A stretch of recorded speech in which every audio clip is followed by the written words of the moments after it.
when you cannot buy. Finding a way when you cannot see. Man with this system, he cannot pray. I need to find relief. Hey, what's good, y'all? And welcome back to another episode of Peace of Mind, where we value our health, our body, and our time.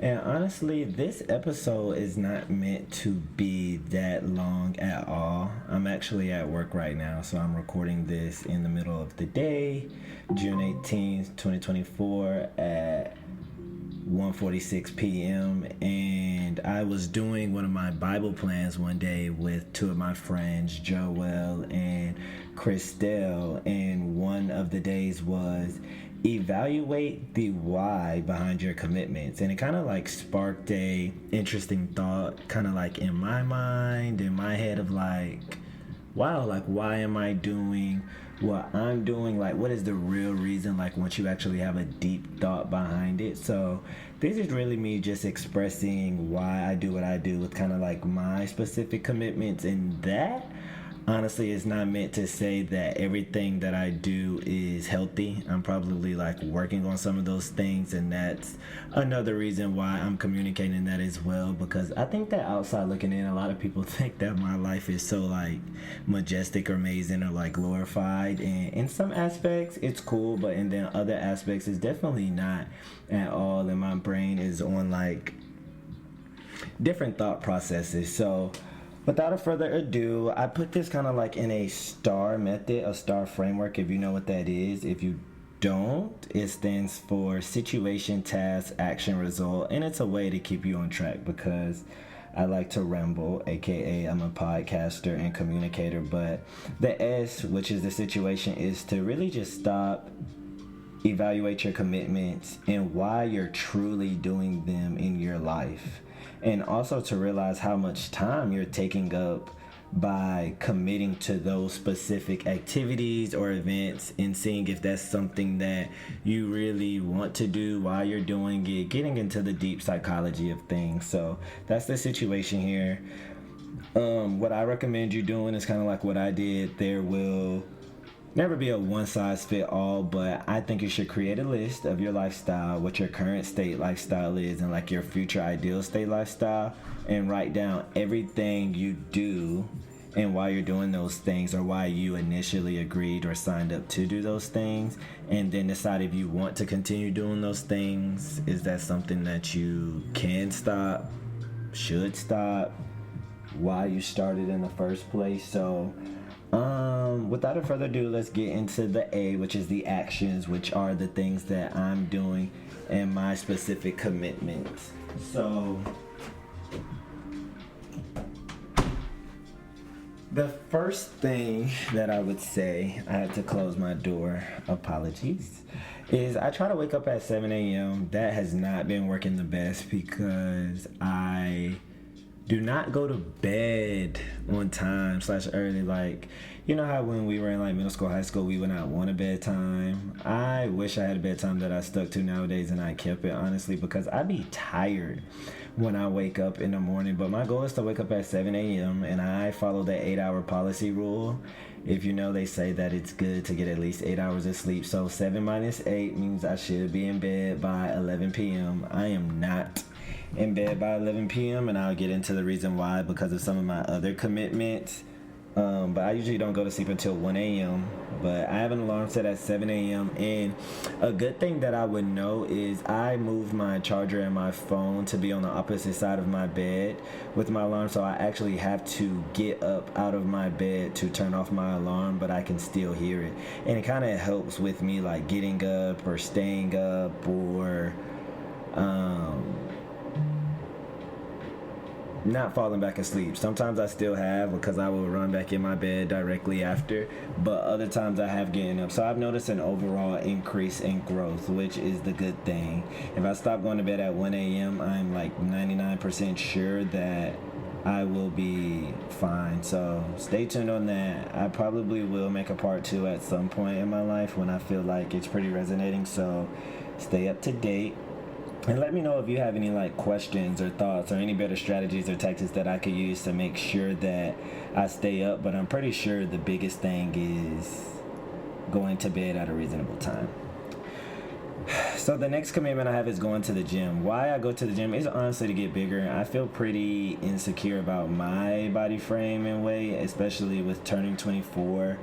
I move a lot. I'm very active. I burn a lot of calories, and I don't eat as much protein as I should. So it's definitely a conscious thought for me, something that I will resolve one day. I'm trying to focus more on like weight training, strength training, because I do a lot of roller skating. I do a lot of running, so I burn a lot, and both of those things with not eating is not the best combination for building that mass. And I have a high metabolism as well, so just being mindful of that. But one of my commitments is going to the gym, drinking protein shakes, putting creatine in my protein shakes. Yes, I do that. It's fine, at least for me. I have a lot of friends who do it, and their health is extremely fine. You do and should drink a lot of water if you're going to take creatine, because I think it pulls something in your body. So if you don't have it, it can dehydrate you and kind of like tighten your muscles. So that's just something to be mindful of.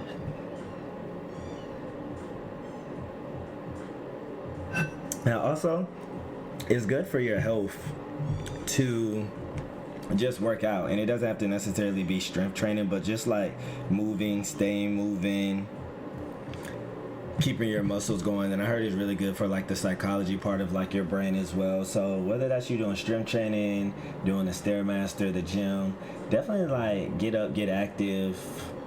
Take your time. You don't have to jump into the deep end. One time when I tried working out, I was like, oh, I need to lift this, by this, that. Like, take your time, build up to it. And I think that actually, like, helps with staying consistent as well. I just got a message from my boss.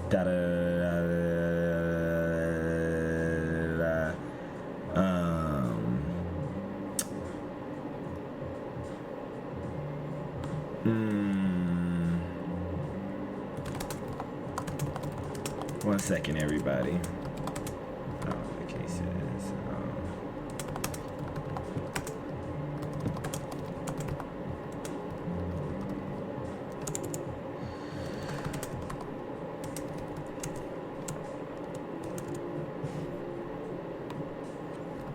Okay, so that's that. Working on that. I usually like to go in the morning because going at night is not a thing for me, because I either have events at night or like to be in the bed at night, and my energy just naturally goes down throughout the day. So it's best for me to get up and get to it, come in, and it's a good start to my day specifically. Next thing is working at Deloitte. Y'all, I can't say too much about Deloitte because I'd be scared that somebody's like listening or watching and I really don't even have anything bad to say about Deloitte. I love Deloitte. I like Deloitte. Very thankful, very blessed, very grateful. I feel like I'm nearing that part where it's been 2 years now since I've been here, and I'm kind of looking at like what's new, what's different, how else can I continue to grow. And there's definitely like ways within Deloitte, but exploring opportunities outside of as well. I initially joined Deloitte because of the status, if I'm being 100% honest. The status, the money, the opportunity, the flexibility, the benefits, the pay, the whole 9 yards. I feel like it was a holistic package, and I definitely think that I'm getting that as well. The flexibility of working from home, being able to podcast right now while also working, having my monitors, my laptops, like it's pretty cool. I won't lie. I think that in terms of like that culture and the people oriented piece, I realize I do want a hybrid model, like going into the office, meeting people, building friendships and connections in addition to the professional environment. And I feel like it's easier to do that if you're in person with people and actually have that connection versus over a screen or laptop.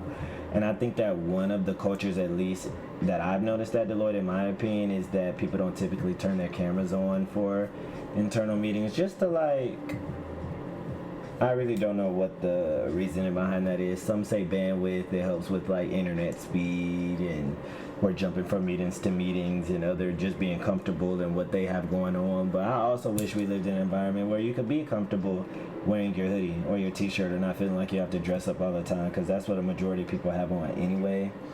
So Deloitte takes up a lot of my time. My meetings, my days typically start around like 10:30, 11ish on average, and typically end around 4 o'clock, 5 o'clock. So what is that? I'm in meetings for about 5 hours of the day, and then I'm typically working outside of that, depending on when they need to be done, the task, the deliverable, or whatever that might be. So it just depends. I'm always grateful and thankful. Looking at that commitment, I personally don't know if Deloitte is somewhere where I want to be for the rest of my life and just climb up the ladder and just smooth out. I'm always looking for like what's next and how to continue growing, but I do want to make sure that I'm maximizing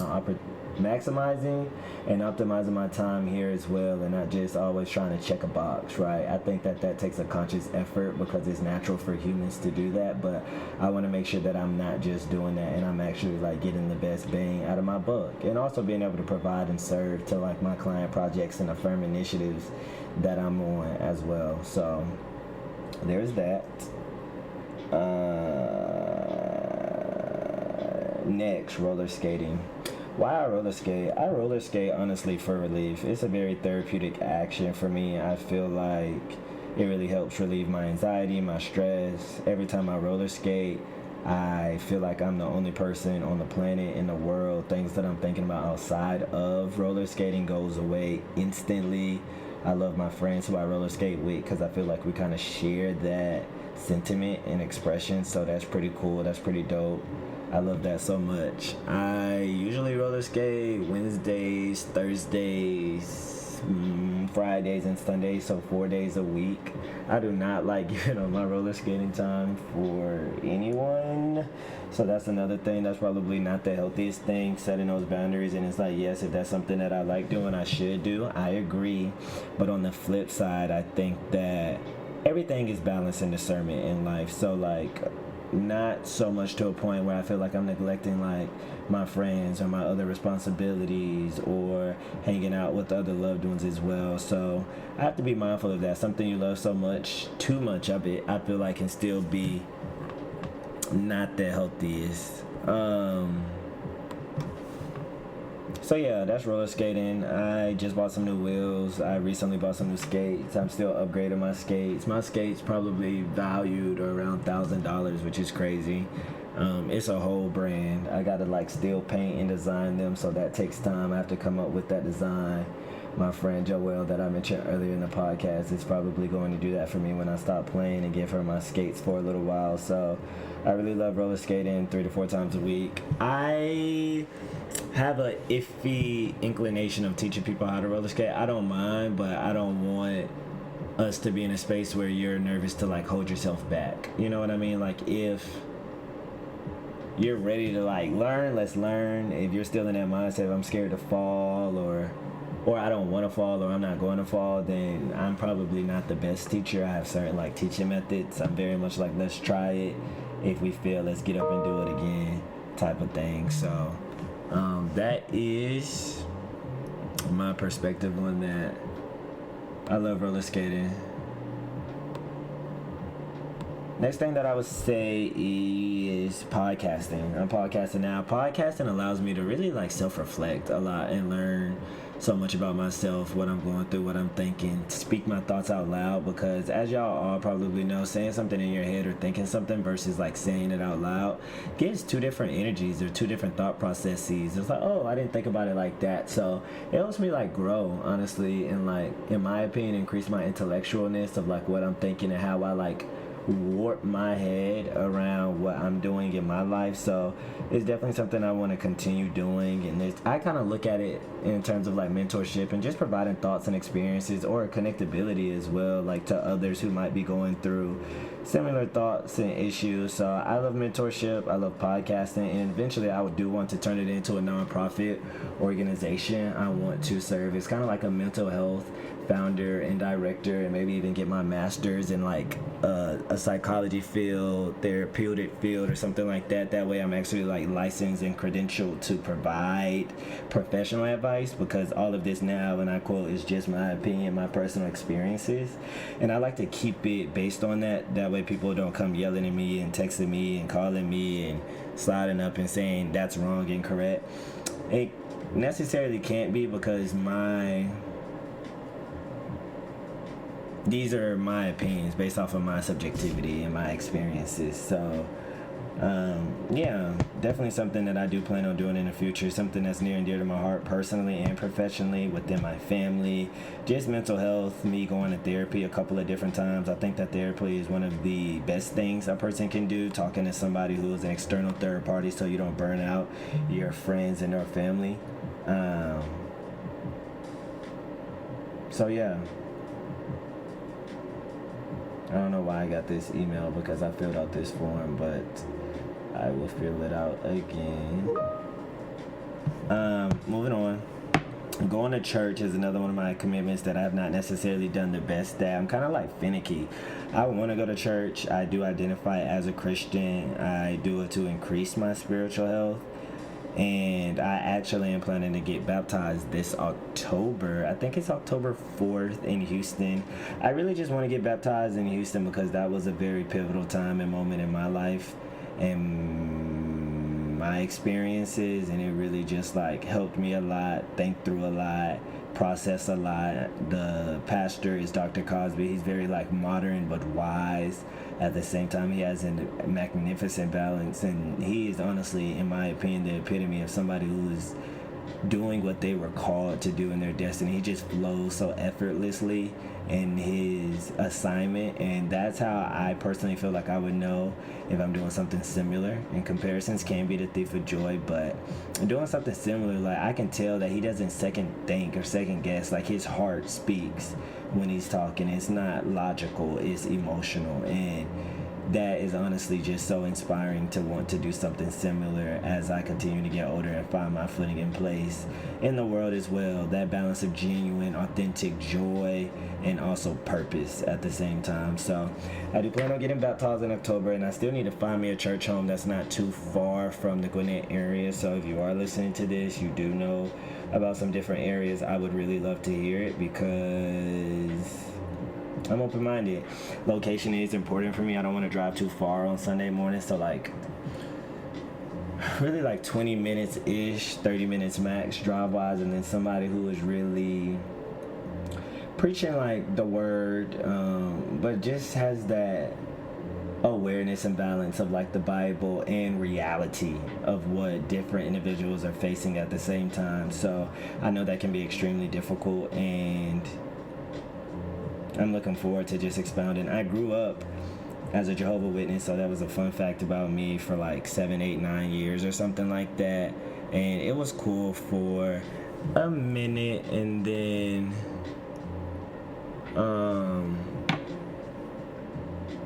I don't know, I just didn't resonate with it as much as time went on or is going on. So I kind of disbanded from that when I went to college just to find out who I was and who I am and grow more about Chris at the same time as well.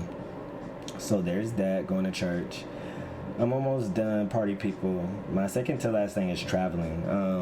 It's not like a daily commitment, but I do spend a lot of my money on traveling, just seeing the world, preferably like with friends, but sometimes I do like to take like solo trips to different places to experience and live in the moment and just be and like learn more about Chris. I'm planning on going to San Diego for July 4th weekend. I hear so much about it. Staying somewhere like near the beach. And that should be really, really exciting. I want to go surfing. I'm very afraid of water, even though I have done jet skis. I've done sailing. I've